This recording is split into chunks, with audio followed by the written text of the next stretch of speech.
This is serious. Mel Gibson is called out to be canceled. According to a recent article on JustJared.com, Josh Malina has written an impassioned op-ed to cancel Mel Gibson.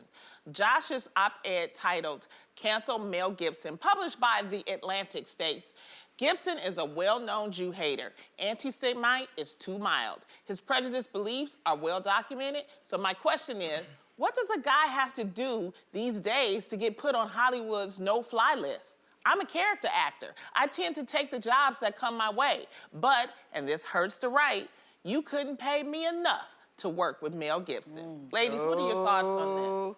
You know, in a way, I feel like he has a point. He really has a point. Mel Gibson has said some things against Jews that are hateful, that are spiteful, that are mean. And I have to say, Hollywood, the big heavy hitters in Hollywood are a lot of Jewish people. So I'm surprised that this has been sort of swept under the rug. But at the same time, Mel Gibson's movies have earned $2.5 billion. So does it mean that if you bring in the money, you can say whatever you want? Because it seems like that's what's happening. Well, he was blacklisted for 10 years. Yeah. He was blacklisted for 10 years. But I just want to remind people, he was verbally abusing his partner. He's used the N-word. Yeah. He's done all kind of things. He's been very homophobic.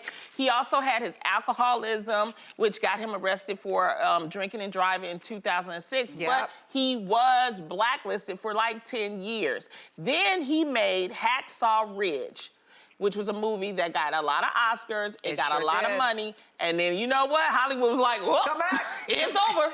And he's back.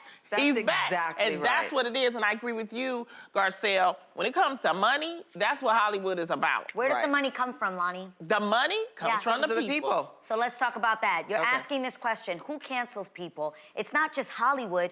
I don't think the public recognizes the power that they play in this Hollywood game. You may not be in Hollywood, but you are the ones that make Hollywood successful. Right. So when you go and you purchase tickets to a box office that makes him the #1 box-selling movie, when you make him the multi-million-dollar box office hit, that comes from you purchasing tickets. And I just don't think that the public recognizes the power of their money and the power that they have in their consumership.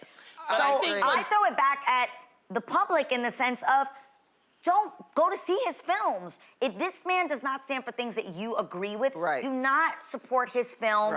Do not support the projects that he's a part of. And bigger than that, actors and actresses, I know you want your shot, but on a moral stance, don't be a part of his production. And that's why I feel like this is really powerful for a character actor who is normally someone who gets parts here and there. He's not a lead. So for him to say that he wouldn't work with Mel Gibson, it's a big deal. Says a lot. Yeah, it speaks to his It says a lot. I don't standing. like cancel culture because I feel like let people grow, let people have consequences so they can learn. But when it comes to this, I'm really surprised that Mel Gibson continues to shine. I think it's because we haven't seen growth. I think after that movie, he did kind of do an apology tour. He went on Good Morning America. Michael Strahan interviewed him. I remember. And it was like, and so that's, I mean, it's like, I agree with you. You have to either say, I'm not gonna, stand for it and support it.